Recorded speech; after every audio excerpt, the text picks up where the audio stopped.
Listen, we've heard a lot about this bill, and we know that in Florida specifically that transgender youth have actually already been playing in team sports since 2013 without incident. That's thanks to the FHSAA policy allowing them to do that.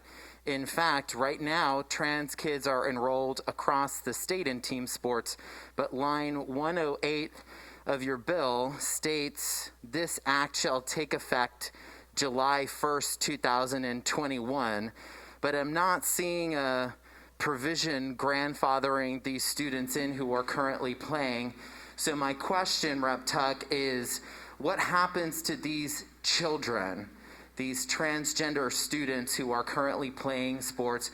Will they be allowed to compete through the season, or will they be thrown out and told to leave the team effective July 1st? What type of humiliation will they be subject to during the implementation of your bill? Representative Tuck, you're recognized. Thank you, Mr. Speaker, and thank you for the question, Representative Smith. The Florida Department of Education has the ability and the obligation to structure the dispute resolution process, and I assume they would make the rules regarding that. However, what I anticipate and what my intent is similar to the FHSAA regulations right now, where eligibility is determined on a year-by-year basis, and I would assume that the kids who are playing now can continue to play for the rest of the school year and be subject to the eligibility requirements next year, just like it is right now. Members, please make sure to keep your questions to the substance of the bill. Please make sure to keep your questions to the substance of the bill. Do not get into personalities. Thank you. Representative Guillermo Smith, you are recognized. Thank you, Mr. Speaker, and thank you for the answer, Representative Tuck. So then I'm hearing from you that you would like for the Department of Education to grandfather these students in for the remainder of the academic year. So are you saying you are fine with, or you would like, for trans students to continue playing through the academic year, but then they should expect to receive a notification from the DOE, maybe the school principal, maybe the coach, telling them, I'm sorry, but you're not welcome to rejoin the team next year?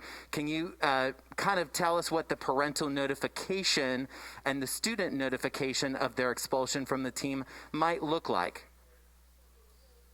Representative Tuck, you're recognized. Thank you, Mr. Speaker, and thank you for the question again, Representative Smith. As I mentioned in my prior answer, I expect the review process to be similar to how it is with the FHSAA regulations right now.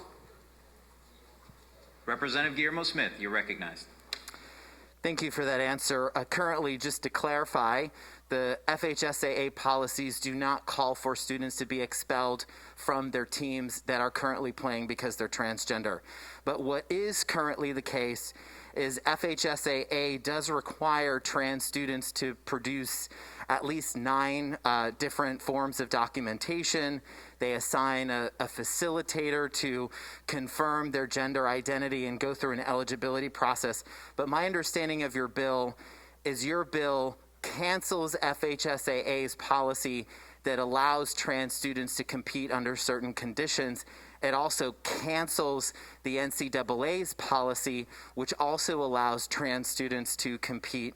So I'm hoping you can share with us and tell us what part of the FHSAA or NCAA's policy do you disagree with that justifies trumping those policies and replacing it with a blanket prohibition on transgender students participating in team sports? Are they too permissive? Are they letting too many trans kids in? Is that why you just want to cancel those policies?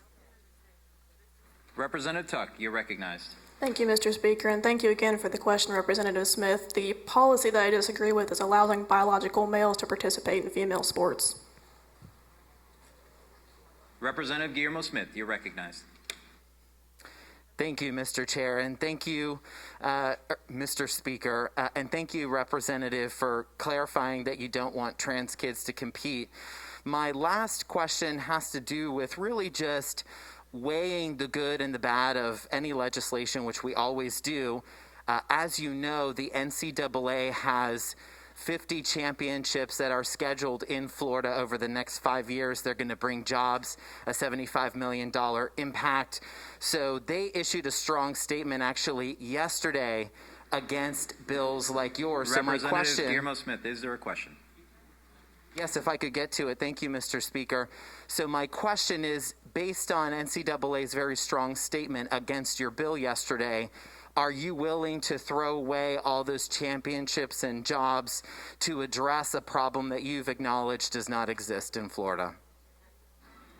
Representative Guillermo Smith, would you care to rephrase your question? You're recognized. Sure, I'll rephrase the question. It's about the bill. What about the bill makes it so important to expel trans kids while at the same time knowing that we could be the subject of a boycott that loses jobs and cancel 75 championships in the state of Florida, which is currently being threatened? Representative Guillermo Smith, would you care to ask a question on the substance of the bill? You're recognized. Thank you, Mr. Speaker. Again, still talking about the bill and the obvious implications that have been debated in the media and in the public, but I'll rephrase the question and ask, have you asked committee staff to perhaps do a new fiscal impact on your bill now that we know that we are going to lose 75 championships so that we as members can fully understand the economic consequences if your bill should it pass into law? Representative Tuck, you're recognized. Thank you, Mr. Speaker, and thank you again for the question, Representative Smith. Number one, the economic impact of this is all speculative. Number two, I'd like to point you to the NCAA Office of Inclusion guidance, where on page 10, some of the guiding principles specifically relate to the integrity of women's sports should be preserved and it should be based on sound science. The policy that NCAA put out yesterday says that this is an evolving science, and until that case, I think we need to be more concrete in our guesses. Representative Guillermo Smith, you're recognized. Thank you, Mr. Speaker. Final question. Have you introduced any amendments to address the very real concerns that have been brought forward in committee about the disruptive and harmful impact this will have on vulnerable transgender youth? Representative Tuck, you're recognized. Thank you, Mr. Speaker, and thank you for the question, Representative Smith. I'm assuming you're referring to some of the comments that were made regarding transgender teen suicide. And to be clear, my bill is not stopping anybody from playing sports. We are simply asking that you play on the team that relates to your biological gender.